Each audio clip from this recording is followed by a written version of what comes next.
sinisisi ko ba't ganto? Ginaganapan ko lang na natural, tsaka inagapan ko na mautal. Nilaban sinugal, ginapang minahal. Katagalan natutunan ko rin tumagal, tsaka alam ko naman na inaabangan na sana tabangan yung papakawalan para di naabangan.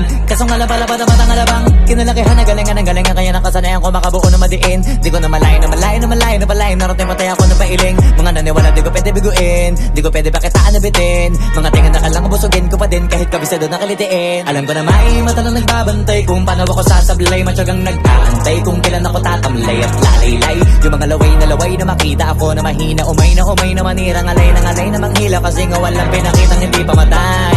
Na napasarap mag-rap, ang daming nagbago mula nung kilalanin ang tao. Daming nagtulak sa'kin, palaging maging ganado, palaging plakado, pag kumalaw palaging planado. Daming pasabog, kailangan pag malawak ang sakop, ikaw din ang talo sa laban. Pag nabalot ng takot kung saan ka aabot, takutin lahat ng mahahakot. Yung dami ng pagod ay may sukli pag di ka madamot. At kung di ko tsinaga, baka nauwi na sa wala. Ganito pala to kalala, kita mo naman na napala. Paano ko hindi ko ginawa? Yung iba di makahalata, malaki na anak kataya. Marami na pwede mawala, kaya di na pwede pabaya. Hindi pwede puro mamaya, baka sa huli mapahiya. Totoo na parang himala lang mula sa iba ba tiningala. Matagal ko din na kinapakatagawa, di madapa yung kalidad. Di mo na kita binabaan na marami pa nagdududa, puro kilos ang inuuna. Ngayon kita mo namumunga, tumutubo na. Pakarami ko nakukuha, pero di pa rin nalulula.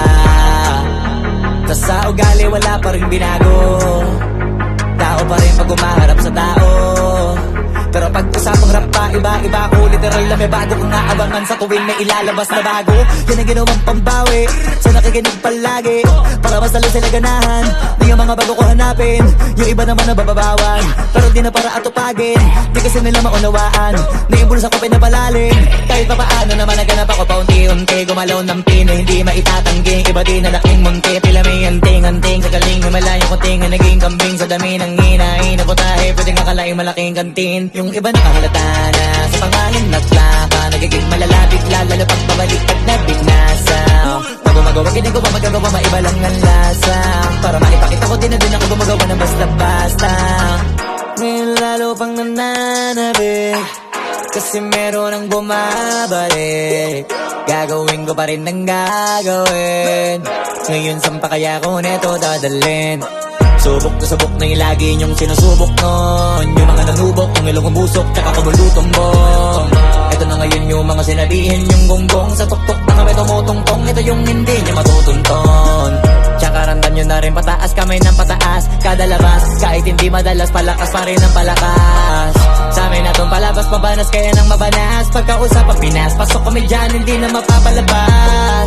Huwag ka na magtaka ba't nangyari at papano, kasi kitang-kita nyo naman malinaw pa sa klaro. Sarili na lang ang tinatalo, oo wala nang iba halata, kasi nga nung yung uso na iba, o diba yung iba na bura. Nabago, yan ang ginawang pambawi sa nakikinig palagi, para mas lalo sila ganahan.